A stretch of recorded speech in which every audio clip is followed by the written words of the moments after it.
हरि ओम तत्सत। अध्यात्म रामायण बालखंड षष्ठ सर्ग।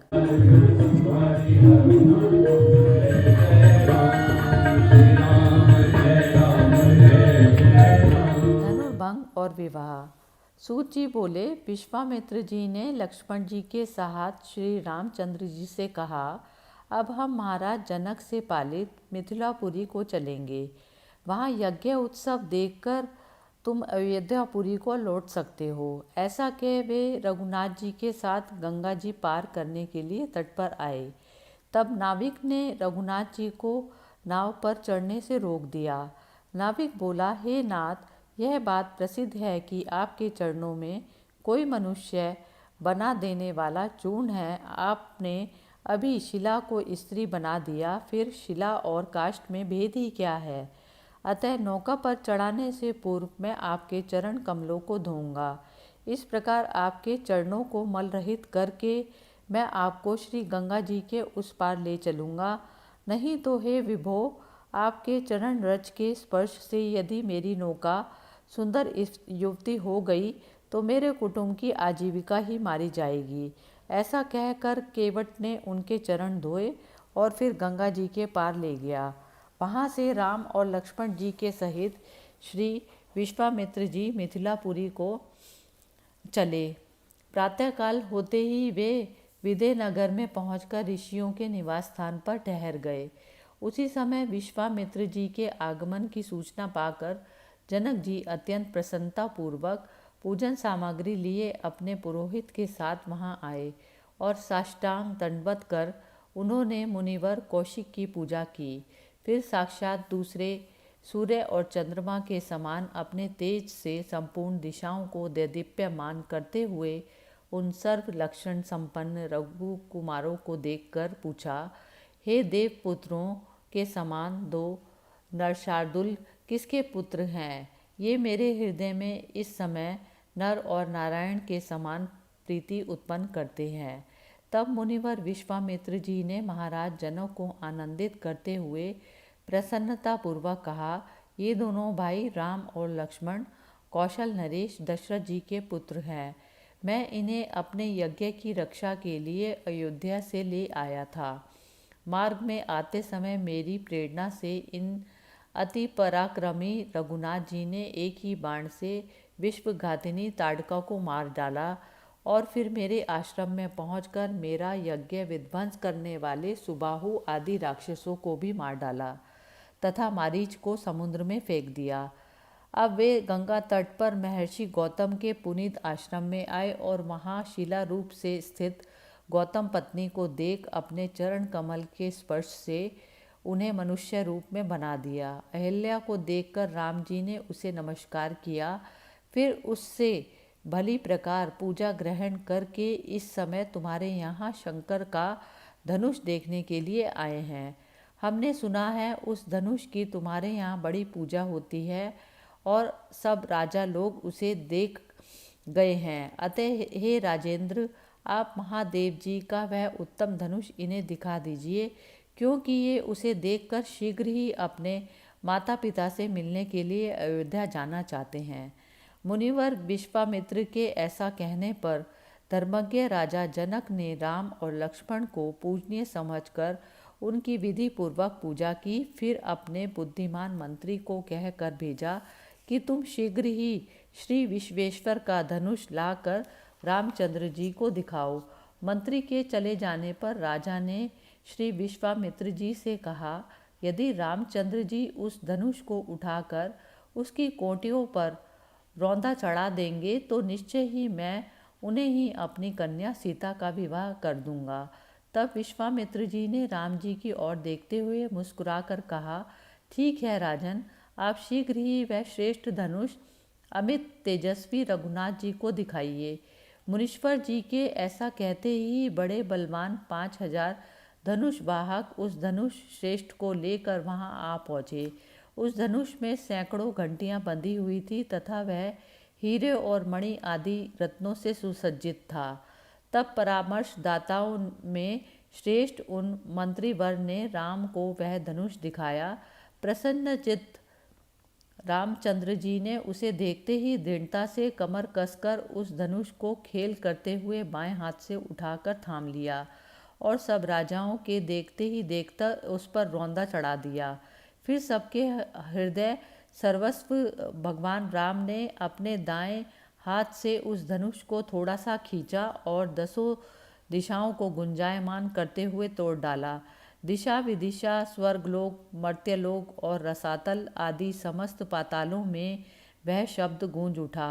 स्वर्गलोक से देवगणों के देखते देखते यह एक बड़ा आश्चर्य सा हो गया। देवताओं ने पुष्प बरसा कर भगवान को ढक दिया और दुदुम्बी आदि बाजे बजाते हुए उनकी स्तुति की तथा अप्सराएं नृत्य करने लगी। धनुष के 2 खंड हुए देख महाराज जनक ने श्री रघुनाथ जी का आलिंगन किया और अंतःपुर के आंगन में स्थित सीता जी की माताएं अत्यंत विस्मित हुई। तत्पश्चात सर्व अलंकार विभूषिता सुवर्ण वर्णाष्ट श्री सीता जी अपने दाहिने हाथ में सुवर्णमयी माला लिए मंद मंद मुस्कुराती हुई वहां आई। वे मुक्ताहार, कर्णफूल और झमझमाते हुए पाजेब आदि आभूषणों से विभूषिता थी तथा शरीर में अति उत्तम साड़ी पहने हुए थी, जिसमें से उनके पीन पयोधर झलक रहे थे। सीता जी नम्रतापूर्वक मुस्कुराते हुए वह जयमाल रामचंद्र जी के ऊपर डालकर प्रसन्न हुई। उस समय श्री रामचंद्र जी के सर्व अलंकार विभूषित भुवन मोहन रूप को झरोकों से देखकर समस्त रानियां अति आनंदित हुई। फिर सर्व शास्त्रज्ञ महाराज जनक ने मुनिवर विश्वामित्र जी से कहा, मुनिवर कौशिक जी, आप तुरंत ही महाराज दशरथ के पास पत्र भेजिए।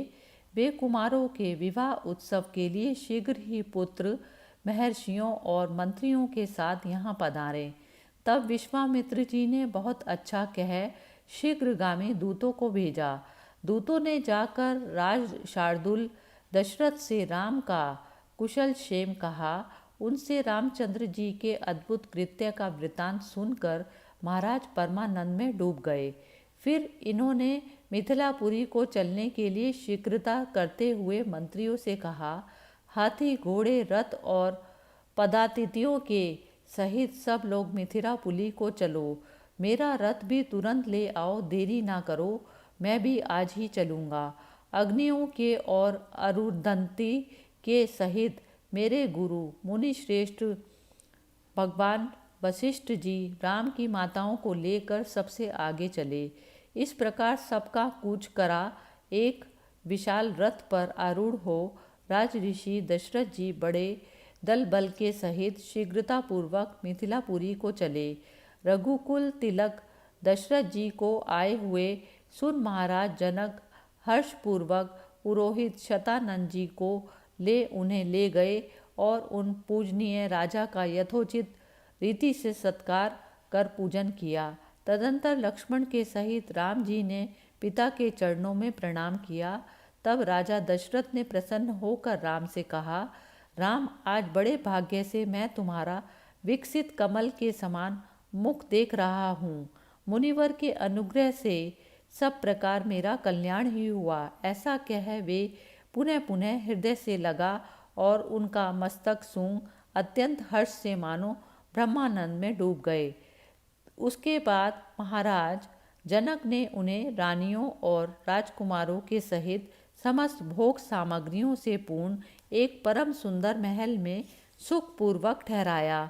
फिर शुभ दिन में शुभ मुहूर्त और लग्न के समय धर्मज्ञ जनक जी ने भाइयों सहित राम को बुलाया और एक सर्व शोभा संपन्न विस्तीर्ण मंडप में, जिसमें रत्न जड़ित स्तंभ, सुंदर वितान, मनोहर तोरण और मोतियों के पुष्प और फल लगे हुए थे तथा जो सुवर्ण भूषण भूषित वेद पाठी ब्राह्मणों से खचाखच भरा हुआ था और बहुत सुंदर वस्त्र धारण किए निष्कंठी सुहागिन नारियों से समाकुल था। श्री रामचंद्र जी को एक दिव्य रतन जड़ित सुवर्ण सिंहासन पर बैठाया गया। उस समय भेरी और दुदुम्बी आदि बाजों तथा नृत्यों और गान आदि का बड़ा तुमुल कोलाहल हो रहा था। तब पुरोहित शतानंद ने श्री वशिष्ठ और श्री विश्वामित्र जी का क्रमशः पूजन कर उनको श्री रामचंद्र जी के दोनों ओर बैठा दिया। फिर वहाँ विधि पूर्वक अग्नि प्रज्वलित की गई तथा नाना रत्न विभूषिता सीता जी को साथ लेकर महारानी सहित महाराज जनक जी कमल नयन राम जी के पास आए और विधि पूर्वक उनके चरण धोकर अपने सिर पर चरण उदक रखा, जिसे शिव, ब्रह्मा और अन्य अन्य मुनिजन भी सदा अपने मस्तक पर धारण करते हैं। फिर सीता जी का हाथ पकड़कर उसे जल और चावल सहित पाणी ग्रहण की विधि से प्रीतिपूर्वक श्री रामचंद्र जी के कर कमलों में दे दिया और कहा, रघुश्रेष्ठ, मैं सुवर्ण और मुक्ता आदि से विभूषिता अपनी पत्नी पुत्री कमल लोचना सीता आदि आपको सौंपता हूँ। आप प्रसन्न होइए। इस प्रकार सीता जी को प्रसन्न चित्त से श्री रामचंद्र जी के कर कमलों में सौंपकर जनक जी ऐसे आनंद मग्न हो गए जैसे क्षीर सागर श्री भगवान विष्णु के कर कमलों में लक्ष्मी जी को सौंपकर हुआ। फिर उन्होंने प्रसन्नता पूर्वक अपनी ओर से कन्या उर्मिला लक्ष्मण जी को विवाह करके दे दी तथा अपने भाई की पुत्रियां मांडवी और श्रुतकीर्ति क्रमशः भरत और शत्रुघ्न को दे दी। इस प्रकार सुलक्षण संपन्न चारों भाई पत्नियों के सहित साक्षात दूसरे लोकपालों के समान अपने प्रकाश से सुशोभित हुए। उसके बाद मिथिलापति महाराज जनक ने पुत्री जानकी के विषय में देव ऋषि नारद ने जो कुछ कहा था वह सब वृतांत वशिष्ठ और विश्वामित्र जी को सुनाया और वे बोले, एक बार मैं यज्ञ भूमि की शुद्धि के लिए हल जोत रहा था। उसी समय मेरे हल के सीता से यह शुभ लक्षणा कन्या हुई। उस समय मैंने इसे देखा और इसमें मुझे पुत्रीवत प्रीति हुई। इसीलिए मैंने इस चंद्रमुखी को अपनी प्रिय पत्नी को सौंप दिया। एक दिन जब मैं एकांत में बैठा था, मेरे पास महर्षि नारद जी अपनी महती नाम की वीणा बजाते और सर्वव्यापक श्री हरि का गुणगान करते हुए आए। मेरे पूजा सत्कार आदि कर चुकने पर वे सुखपूर्वक बैठकर प्रसन्नतापूर्वक मुझसे बोले, राजन, अपने कल्याण का कारण रूप यह परम गुप्त वचन रखो। परमात्मा ऋषिकेश भक्तों पर कृपा, देवताओं की कार्य सिद्धि और रावण का वध करने के लिए माया मानव रूप से अवतीर्ण होकर राम नाम से विख्यात हुए हैं। वे परमेश्वर अपने 4 अंशों से दशरथ के पुत्र होकर अयोध्या में रहते हैं और इधर योग माया ने तुम्हारे यहाँ सीता के रूप में जन्म लिया है। अतः तुम प्रयत्न पूर्वक इस सीता का पाणी ग्रहण रघुनाथ जी के साथ ही करना और किसी से नहीं, क्योंकि यह पहले से ही परमात्मा राम की ही भार्या है।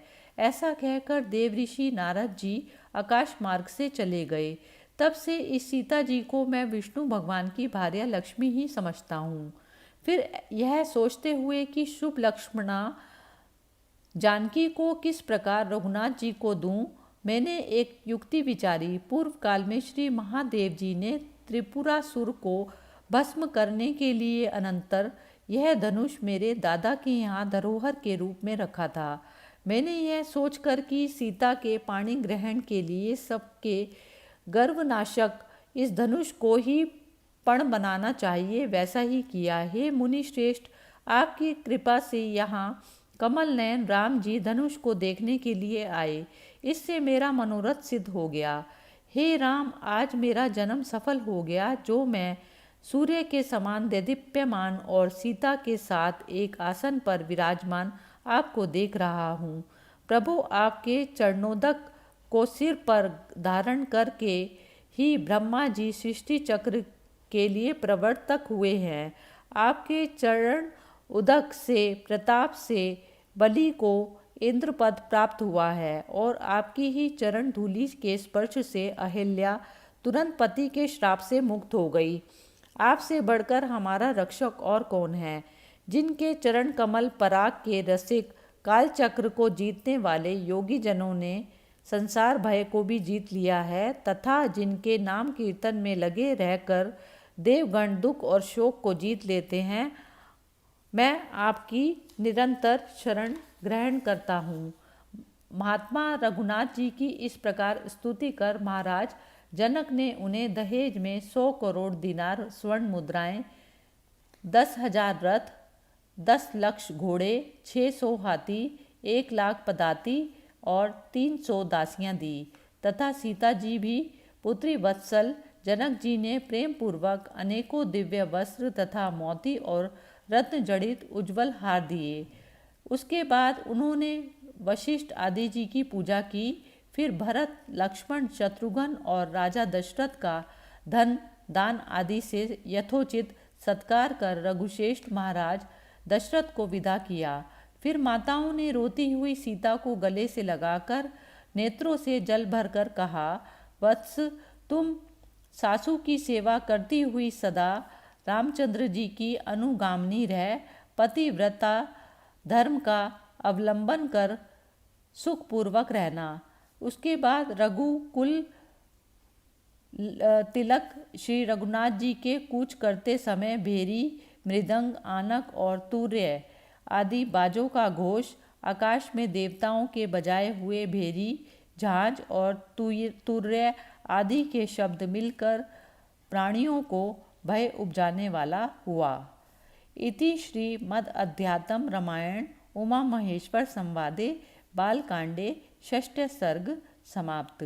हरि ओम तत्सत।